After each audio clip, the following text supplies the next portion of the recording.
আসসালামু আলাইকুম প্রিয় দর্শক, অন্য মঞ্চের আলাপ চাইতায় আপনাদের সকলকে আমন্ত্রণ জানাচ্ছি। এতক্ষণে ব্যানার এবং হেডলাইন দেখাও তো আপনার চিন্তা করছে, আমি হঠাৎ করে এটা কি বললাম যে রাষ্ট্রপতির বিদেশ সফর নাকি সেফ এক্সিট, এটাই হয়তো সকলে চিন্তা করছে। আপনারা সকলে জানেন অলরেডি দুদিন ধরে খবরটা আছে যে রাষ্ট্রপতি 9 তারিখ, মে মাসের 9 তারিখে চিকিৎসার জন্য ইংল্যান্ডে আসবেন। তো উনি রাষ্ট্র ক্ষমতায় আছে আজকে প্রায় 2.5 বছরের মতো, 2 বছর 2.5 বছরের মতো, এখনো প্রায় আরো 1.5-2 বছরের মতো আছে। এর ভিতরে উনি যখন আওয়ামী লীগ সরকারের রাষ্ট্রপতি ছিলেন, যখন আওয়ামী লীগ সরকার ক্ষমতায় ছিলেন, তখন ওনার বাইপাস সার্জারি হয়েছিল সম্ভবত সিঙ্গাপুরের মাউন্ট এলিজাবেথ হাসপাতালে, সেখানে চিকিৎসা করেছিলেন। এরপরে আর একবার উনি দুবাই হয়ে লন্ডনে ট্রিটমেন্ট নিয়ে বাংলাদেশে ফেরত গিয়েছিলেন। এরপরে গত 20 মাসের কথা আপনারা সকলেই জানেন, রাষ্ট্রপতি আছেন কি নেই, কখনো আছেন কখনো নেই, কখনো ওনার বাড়ি আক্রমণ হয় তো কখনো ওনাকে জেলে ঢুকানোর অবস্থা হয়।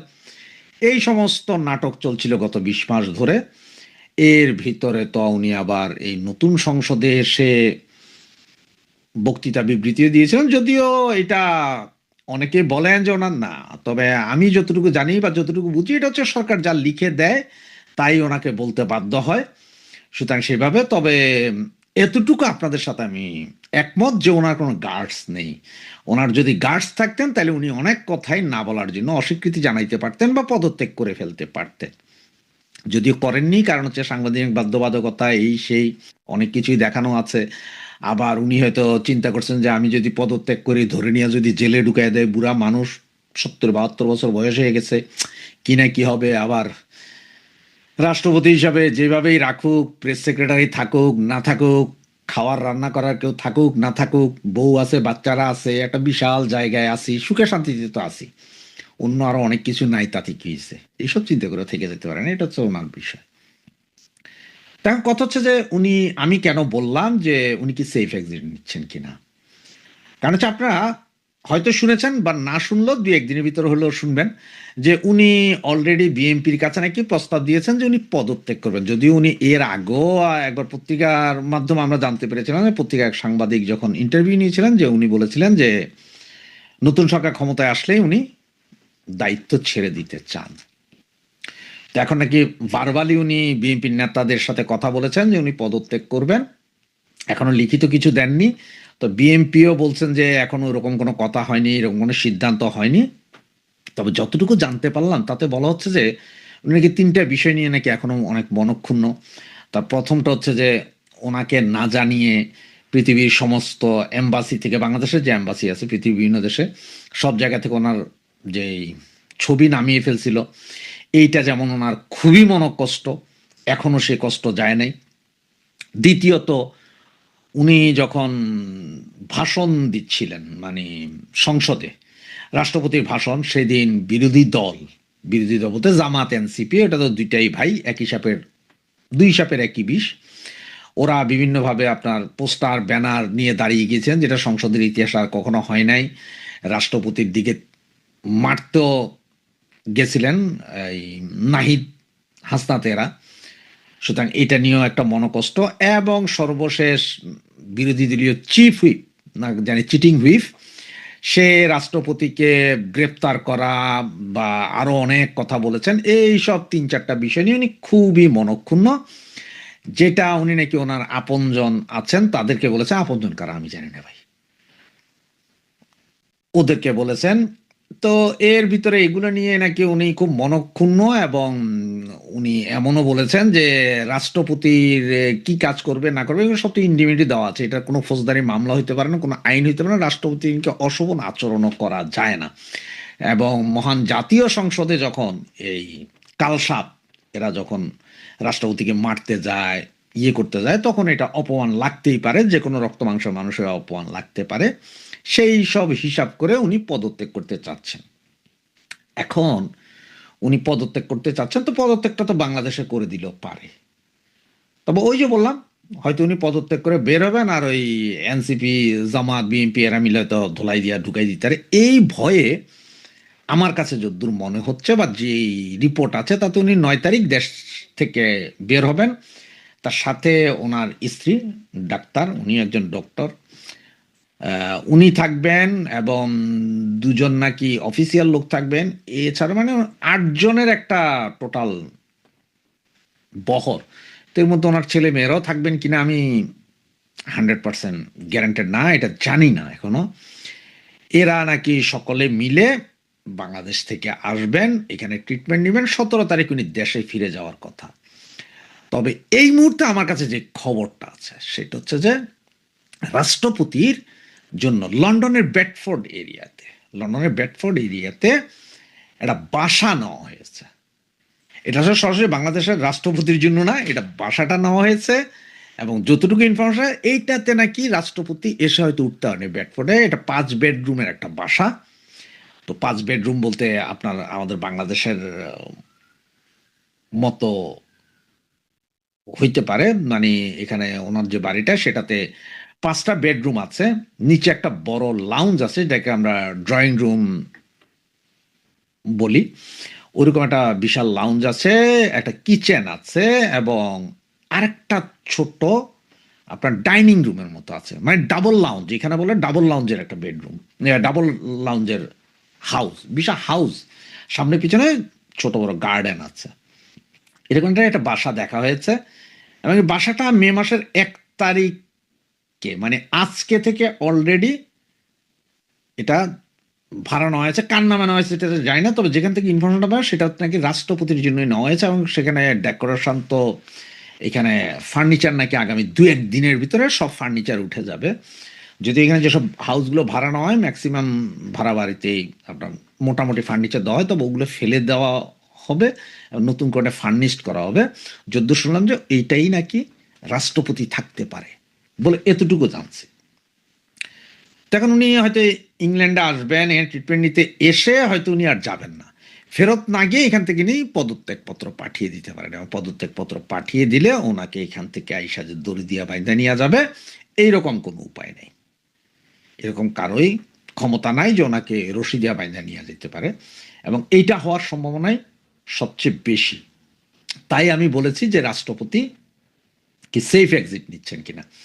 এবং এই কাহিনীটা হয়তো বিএনপির গভর্নমেন্টের অনেকেই জানেন, তারেক নিজেও জানেন, হয়তো স্বরাষ্ট্রমন্ত্রী জানেন, আইন মন্ত্রণালয় জানেন যে উনি যাবেন, যে ইংল্যান্ড থেকে হয়তো 12, 13, 14, 15 তারিখে উনি জাস্ট পদত্যাগপত্র পাঠিয়ে দিতে পারেন, অথবা 17 তারিখে উনি ফিরে যাওয়ার কথা, উনি তার না ফিরে আরও 1-2 মাস পরেও পাঠাইতে পারেন, সেটা হচ্ছে ওনার ব্যাপার, বিষয়টা ওনার। তবে উনি যে চিকিৎসার জন্য আসছেন এই ব্যাপারে সমস্ত প্রস্তুতি সম্পন্ন, টিকিট হয়ে গেছে ওনার। এইখানে ওনার সাথে যারা আসবেন তারা কোন হোটেলে থাকবেন, কোথায় থাকবেন, বাংলাদেশ এম্বাসি কোন কোন গাড়ি দিবে, এগুলো সব রেডি অলরেডি। মানে উনি যে আসছেন এবং স্পিকারকে জানানো হয়েছে, প্রধানমন্ত্রীকে জানানো হয়েছে, আজকে প্রায় দীর্ঘ 20-22 মাস পরে উনি দেশের বাহিরে বেরোতে পারছেন। সুতরাং এই হচ্ছে যে মূল কাহিনী, এগুলো সবই জানাইছেন। তার মানে রাষ্ট্রপতি যখন দেশে থাকবেন না তখন রাষ্ট্রপতির দায়িত্ব পালন করবেন স্পিকার, মানে স্পিকার সাহেব দায়িত্ব পালন করবেন এবং স্পিকারের দায়িত্ব পালন করবেন ধরুন ডেপুটি স্পিকার। এই হচ্ছে যে অবস্থা। তো এখন ওই যে আপনাদের বললাম যে সংবিধান 80 অনুচ্ছেদ অনুযায়ী 3টা আছে যে রাষ্ট্রপতিকে ইন্ডেমনিটি দেওয়া হয়, রাষ্ট্রপতি থাকাকালীন যে কোনো কাজের জন্য ওনার কোনো জবাবদিহিতা থাকে না, উনি কাউকে জবাব দিতে হয় না, এইসব বিষয় নিয়ে কোনো ফৌজদারি মামলা করা যায় না এবং সংসদে দাঁড়িয়ে রাষ্ট্রপতির বিরুদ্ধে এইভাবে কথা বলতে পারে না, রাষ্ট্রপতিকে অপমান করতে পারে না, এগুলো ওনার সাংবিধানিক অধিকার, এগুলো সবগুলোই ক্ষুণ্ণ হয়েছে। এছাড়া রাষ্ট্রপতি নিজের ছুটি নিজেই দেন, রাষ্ট্রপতি কারো কাছে ছুটি আবেদন করতে পারেন, নিজের ছুটি নিজেই দেন, সর্বোচ্চ 4 মাস পর্যন্ত ছুটি কাটাইতে পারেন একটানা। তো সেই হিসেবে এখন আমরা দেখি যে আসলে কি হয়, যে রাষ্ট্রপতিকে আসলে ব্রিটেনে চিকিৎসার নামে এসে সেফ এক্সিট নিচ্ছেন নাকি উনি আবার ফেরত যাচ্ছেন, কোনটা কি হয় সেটা এখন সময় বলে দিবে। 9 তারিখ উনি দেশ ত্যাগ করছেন, ব্রিটেনে আসছেন চিকিৎসার জন্য, 17 তারিখ ফিরে যাওয়ার কথা। এর ভিতরে কি কি হয় না হয় তাই আমরা দেখব এবং রাষ্ট্রপতি যদি চলে আসে কাকে রাষ্ট্রপতি করা হইতে পারে সে বিষয়ে আরেকটা কন্টেন্ট কালকের ভেতরে দিব। প্রিয় সুধী, প্রীতি ও শুভেচ্ছা রইল। আপনারা যারা বাংলাদেশে আছেন অথবা পৃথিবীর নানা প্রান্ত থেকে আমার এই অনুষ্ঠান দেখছেন, তারা নিয়মিতই দেখতে পেয়েছেন যে আমি আসলে বাংলাদেশের বর্তমান সরকার এবং বাংলাদেশ কোথায় যাচ্ছে, বাংলাদেশকে কোন অন্ধকারে নিয়ে যাচ্ছে সেটা নিয়ে কথা বলি। কালকে আপনারা দেখেছেন প্রথম আলো সহ অনেকগুলো পত্রিকায় এসছে বাংলাদেশ আমেরিকার সাথে একটি চুক্তি করেছে। এই চুক্তিটি কি 14টি বোয়িং 737 এবং আরও একটি সংস্করণ মিলে 14টি বিমান কিনবে। এই বিমানের প্রথম চালানটি আসবে 2031 সালে, অর্থাৎ যখন বিএনপির ক্ষমতার থেকে চলে যাওয়ার সময় হবে, অর্থাৎ বর্তমান সরকারের মেয়াদ যখন শেষ হয়ে যাবে। এখন টাকা কবে দেওয়া হবে, কতদিনের মধ্যে দেওয়া হবে সেটা আমরা জানি না এখনো, সেটা ডিটেলস আসেনি। তো এই বিমানের দাম কত? এই বিমানের দাম হচ্ছে 45,000 কোটি টাকা, আর পাউন্ডে ডলারে যদি আপনি হিসাব করেন 3.7 বিলিয়ন ডলার, যেটা একটি পদ্মা সেতু তৈরি করতে যে টাকা লেগেছে তার সমান। খেয়াল করে দেখেন, এক পদ্মা সেতু এই যে বাংলাদেশের উত্তর অঞ্চল এবং দক্ষিণ অঞ্চলের মধ্যে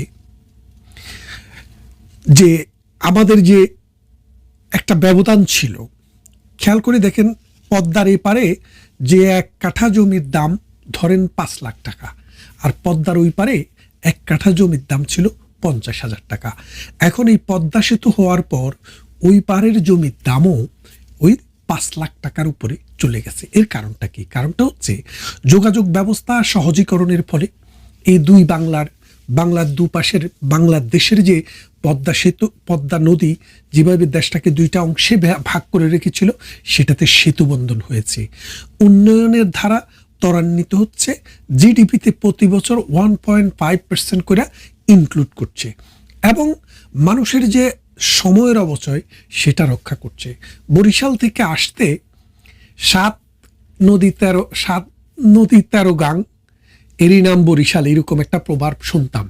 সেই বরিশাল 10 থেকে 15 ঘন্টা লাগতো ঢাকায় আসতে, যাদের তারা এখন 3 থেকে 4 ঘন্টার মধ্যে মায়ের কোলে পৌঁছে যায়। সেই রকম একটা প্রজেক্টের নাম ছিল পদ্মা সেতু। 1, 2, 3, 4 বছরে নয়, 20 বছরেরও অধিক সময় ধরে বা 30 বছরেরও অধিক সময় ধরে এই পদ্মা সেতু নির্মাণের চিন্তাভাবনা চলছে, সমীক্ষা চলছে, কাজকর্ম চলছে। সর্বশেষ প্রধানমন্ত্রী শেখ হাসিনা 2008 সালে ক্ষমতায় আসার পর সেটা বেগবান হয় এবং তিনি সেটাকে সত্যিকার অর্থে রূপান্তর করার জন্য যত কিছু দরকার করে এই পদ্মা সেতুটিকে বাস্তব করেছেন, এবং পদ্মা সেতুর যে সুফল সেটা আমরা পেতে শুরুও করেছি। এখন এই পদ্মা সেতুর সমান টাকা দিয়ে আপনি করছেন একটি আমেরিকার সাথে গোলামি চুক্তি এক্সিকিউট করছেন। আমেরিকার সাথে যে গোলামি চুক্তি হয়েছে সেটা হলো 350 বিলিয়ন ডলারের আপনি কৃষি পণ্য প্রতি বছর কিনবেন। কিনে কে খাবে? রাঘব বোয়ালেরা খাবে, কারণ তাদের টাকা আমেরিকা এটা ট্যাক্স হিসেবে নেবে। বাংলাদেশের সাধারণ মানুষ 250 টাকা কেজি আলু খাওয়া সম্ভব না, কারণ আমেরিকা থেকে যে আলু আসবে সেই আলু বাংলাদেশের নামতে নামতে শুধু বিমান ভাড়াটাই 1 কেজি আলুতে 250 টাকা পড়বে। তা এখন 250 টাকার আলু কে খাবে ভাই? আপনি, তাহলে আপনাকেও লিস্টে রাখলাম। এখন আসেন, এই যে পদ্মা সেতুর সমান টাকা দিয়ে আপনি 14টি বোয়িং কিনবেন, এই বোয়িং বিমানের কেন কিনবেন? কিনবে এই কারণে আমেরিকার সাথে এই ডক্টর ইউনূসকে দিয়ে একটি গোলামি চুক্তি হয়েছে। সেই চুক্তিটি হলো আমেরিকার আধিপত্য মেনে নিতে হবে, আমেরিকা যা বলবে সেটা আপনাকে শুনতে হবে, আমেরিকা যে দাম দিবে সেই দামে আপনাকে কিনতে হবে, এবং আপনি পৃথিবীর অন্য কোনো রাষ্ট্রের সাথে কোনো চুক্তি করতে গেলে আমেরিকার পারমিশন নিতে হবে। আমরা ভেবেছিলাম একটি সরকার আপাত দৃষ্টিতে দেখা একটি নির্বাচনের মাধ্যমে ক্ষমতা এসছে, সেই ক্ষমতাশীল সরকার অন্তত রাষ্ট্রবিরোধী এইসব চুক্তি পার্লামেন্টে রিকগনিশন দেবে না এবং সেটাকে মেনে নেবে না। 60 ডেজ কুলিং পিরিয়ড, অর্থাৎ 60 দিন সময় ছিল এই চুক্তিটি মেনে না নেওয়ার। সরকার তা করেননি, কারণ তারেক রহমান ডিসেম্বর মাসে গত বছর বলেছিলেন 10-12 তারিখের দিকে যে তিনি দেশে ফেরাটা তার উপরে ডিপেন্ড করে না। তার মানে কি আরো শক্তি আছে, সেই শক্তিটি হলো আমেরিকা। আমেরিকার সাথে তিনি আনকন্ডিশনাল শর্তে রাজি হয়েছেন যে তোমরা যেই সত্য দিবা, যেই রকমের চুক্তি করতে বলবা আমি তাই করব, আমাকে দেশে ফিরাও এবং ক্ষমতার মসনদে বসাও, জামাত যা তোমাদেরকে দেবে আমি তার চেয়ে বেশি দেব। এই কথা বলার পর তারেক রহমানকে ক্ষমতায় বসিয়েছে। আপনারা জানেন এই চুক্তিটি, এই যে বাংলাদেশের বাজেটের 20% সমান যে টাকা, এই টাকা দিয়ে বোয়িংয়ের সাথে এই 14টি বিমান কেনার চুক্তি হয়েছে। অর্থাৎ এক বছরে যদি আপনি 750 থেকে 800 বিলিয়নের মতো যদি আমাদের টোটাল বাজেট ধরেন, সেই বাজেটকে 45 বিলিয়ন টাকা দিয়ে যদি ভাগ দেন, তাহলে দেখবেন 17 থেকে 20% আমাদের বাজেটের এই সমান টাকা এই বোয়িংয়ের সাথে চুক্তি হয়ে গেছে। শুধু কি তাই, প্রতি বছর কৃষি পণ্য সহ 6,000 পণ্য আমেরিকা থেকে আনতে হবে। আমি একটি পশ্চিমা রাষ্ট্রে বসবাস করি, ব্রিটেনে বসবাস করি। এই দেশে একদম নিম্নমানের কোনো একটা জিনিস থেকে উচ্চমানের জিনিস পর্যন্ত সব বেশিরভাগই চায়নার তৈরি, ইন্ডিয়ার তৈরি, বাংলাদেশের তৈরি, ব্রাজিলের তৈরি অথবা ভিয়েতনামের তৈরি। কেন তৈরি? কারণ সেখানে শ্রমিকের শ্রমের মূল্য কম। এই যে ব্রিটেন, এই ব্রিটেনে একজন মানুষ সর্বনিম্ন যে চাকরিটি আছে, ধরেন 18 বছরের উপরে একজন মানুষ সর্বনিম্ন যে চাকরি, সেটা হলো আপনার রাস্তা ঝাড়ু দেবেন। এই রাস্তা ঝাড়ু দেওয়া কাজটিও আপনাকে প্রতি ঘন্টায় 12.5 টাকা করে পয়সা দিতে হবে। 12.5 টাকা না, 12.5 পাউন্ড।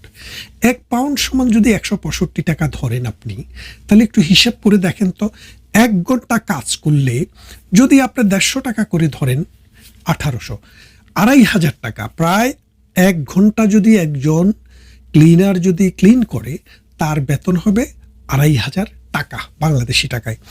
তাহলে 2,500 টাকা যদি 1 ঘন্টায় হয়, একটা মানুষ যদি 8 ঘন্টা কাজ করে, আপনি এখন 8 দিয়ে 2,500কে গুণ করলে কত হয়? 8 দুগুণে 16,000 আর 8-এর অর্ধেক 4,000, 20,000। অর্থাৎ একজন শ্রমিকের মিনিমাম মজুরি 8 ঘন্টার বেসিসে যদি কাজ করে, তাহলে সেটা হলো বাংলাদেশি টাকায় 20,000 টাকা। খেয়াল করে দেখেন, এই 20,000 টাকা একজন শ্রমিককে বেতন দিয়ে যে উৎপাদন হয়, সেই উৎপাদিত প্রোডাক্টের দাম কি কম দামে বিক্রি করা সম্ভব? কোনোভাবেই সম্ভব না। যার কারণে Europe, America, Australia, Canada, New Zealand, এই উন্নত বিশ্বের প্রোডাক্টের দাম অনেক বেশি। প্রোডাক্টের মান দ্বিতীয় কথা, কিন্তু শ্রমিকের বেতনের বেশি হওয়ার কারণে প্রোডাক্টের দাম অনেক বেশি। এই প্রোডাক্টের দাম যেহেতু বেশি, সেহেতু মানুষের জীবনও কিন্তু এখানে কঠিন। কারণ মানুষের খরচ অনেক বেশি, মানুষ যা ইনকাম করে তা খরচ করে কিচ্ছুই থাকে না। আর যারা বেশি ধনী লোক, তারা পৃথিবীর সব দেশেই ভালো অবস্থায় আছে, তাদের কথা বলে লাভ নেই, আমি সাধারণ মানুষের কথা বলছি। তাহলে দেখেন, এই দেশের সমস্ত পণ্য আমরা চায়না থেকে, ইন্ডিয়া থেকে, উন্নয়নশীল দেশ, যেসব দেশে শ্রমিকের বেতন কম, সেখান থেকে নিয়ে আসি। এখন আমেরিকার উৎপাদিত পণ্য যখন আপনি বাংলাদেশে নেবেন, সেটার দাম কি পরিমাণ হবে আপনি সেটা বুঝতে পারছেন। বাজারে চলুক বা না চলুক, চুক্তির শর্ত অনুসারে তারেক রহমানকে আমেরিকার থেকে এই প্রোডাক্ট আনতেই হবে। এখন বাংলাদেশের যে সার্বভৌমত্ব, বাংলাদেশের যে স্বাধীনতা, এটা কিন্তু এখন আর নেই। আপনারা বুঝতে পারেন যে শেখ হাসিনা হচ্ছে বাংলাদেশের সর্বশেষ স্বাধীন প্রধানমন্ত্রী। এখন যারা আছেন এরা পরাধীন প্রধানমন্ত্রী।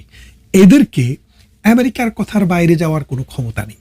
আপনি খেয়াল করে দেখেন, আওয়ামী লীগকে, শেখ হাসিনাকে অনেকে দিল্লির তাবেদার বলেছিলেন, কিন্তু দিল্লিকে বিদ্যাঙ্গুলি দেখিয়ে প্রধানমন্ত্রী শেখ হাসিনা চায়নাকে দিয়ে বাংলাদেশে বড় বড় প্রজেক্ট করিয়েছে।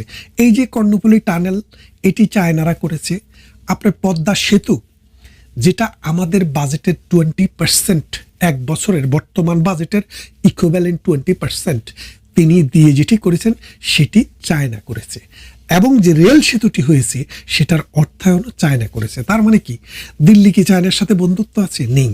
অর্থাৎ শেখ হাসিনা বাংলাদেশের প্রধানমন্ত্রী ছিলেন, যার ছিল স্বাধীনতা, যার ছিল গুণ, যার ছিল মানে বাংলাদেশের প্রতি ভালোবাসা এবং মায়া। আর আজকের যে তাবেদার প্রধানমন্ত্রীকে আপনারা বসিয়েছেন, তিনি আমেরিকার কাছে বিক্রি হয়ে গেছেন। দেশের স্বার্থ তো দিচ্ছেন, দেশটাও একসময় চলে যাবে। আপনারা দেখেন যে চায়না মানে আমেরিকার সাথে যে চুক্তি হয়েছে, এই চুক্তির দুইটা কনসিকুয়েন্স। একটা হচ্ছে আপনারা দেখবেন মানে যে চুক্তিটি কেনাবেচার উপরে নির্ভর করছে সেটা দেখা যাবে, সেটা হলো ডিসক্লোজ পার্ট। নন ডিসক্লোজ পার্ট একটি রয়েছে এই চুক্তির, সেটি আপনিও জানবেন না, আমিও জানবো না, কিন্তু গোয়েন্দা সূত্রে আমরা যেই খবর পেয়েছি সেখানে আরও 10টি ক্লজ রয়েছে। এই 10টি ক্লজের মধ্যে একটি ক্লজ হচ্ছে তারা বার্মাতে ভেঙে একটি রাষ্ট্র করতে চাইলে বাংলাদেশকে বেজ হিসেবে ব্যবহার করতে দিতে হবে। এক, বঙ্গোপসাগরে যেই কোনো সময়ে যেই কোনো প্রয়োজনে আমেরিকা যদি তাদের ঘাঁটি করতে চায় বাংলাদেশ নিষেধ করতে পারবে না, এবং বাংলাদেশের এই ভূখণ্ড ব্যবহার করে আমেরিকা যদি পৃথিবীর অন্য কোনো দেশে হামলা চালাতে চায় তাহলে বাংলাদেশ সেই ক্ষেত্রে ঘাঁটি হিসেবে ব্যবহার করতে দিতে হবে। তার মানেটা কি দাঁড়াচ্ছে? বাংলাদেশ নামক রাষ্ট্রটিকে এই তারেক রহমান, এই জামাতে ইসলাম, এই ডক্টর ইউনূস, এই আসিফ নজরুলেরা মিলে এমন একটি জায়গায় নিয়ে গেছে যে Bangladesh point of no return.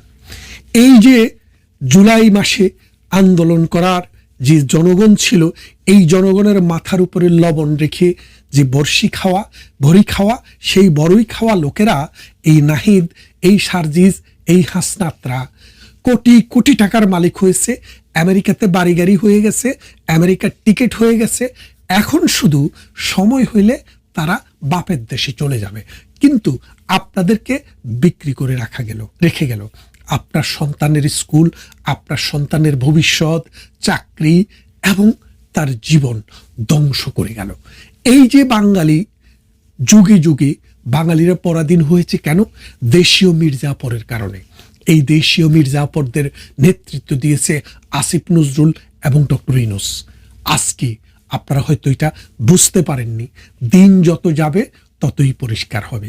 এই কদিন দেখেন নাই সরকার বাহাদুর বলছে যে আমাদের দেশে আমাদের প্রয়োজনের তুলনায় অধিক পরিমাণ তেল রয়েছে, কিন্তু তারপরেও 3 মাইল 4 মাইল লাইন দিয়ে তেল পাওয়া যাচ্ছিল না।